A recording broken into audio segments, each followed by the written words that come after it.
Birinchi darajali diplom va stipendiya bilan taqdirlanadi. Abduzim, siz kim bo'lmoqchisiz? Qandaydir rejalar bormi oldingi kelajakka? Biznes sohasiga kirmoqchiman, biznes o'rganmoqchiman, nima qilish kerak, qanaqa qilish kerak. Ularning yaxshi tarafi bu startapni full yopib beradi. Birinchi startapimizni. Da. Молодец. Zo'r xursandman Abdulaziz. O'zimni SMM kompaniyam ochmoqchiman. Bizneslarni, ko'proq bizneslarga o'sha ularni продвижениесida o'sishida yordam berib, ularni internet orqali yoritib berish orqali. Bitta narsani noldan biron bir real holatga olib kelish uchun kamida baribir 5 yil kerak. Shuning uchun ham prezidentimiz aytayapti-ku, постоянно qayta deb ilm olish kerak. Ilm deb, to'g'rimi? Hamma narsa qilib beryapti. Pul beryapti, yo'l ko'rsatyapti, sharoit yaratyapti, nima bo'lsa hammasini qilyapti. Endi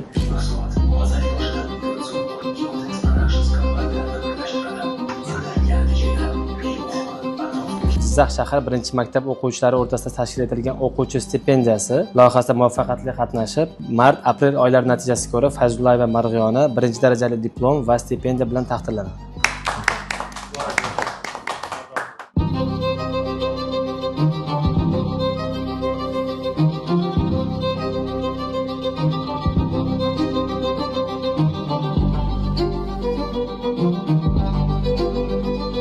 Sizlarning kelganlaringizga hammalaringga katta rahmat. Juda ham xursand bo'ldim. Oldlaringga qo'ygan maqsad bordir masalan. Shularga erishishni nasib qilsang, ilohim.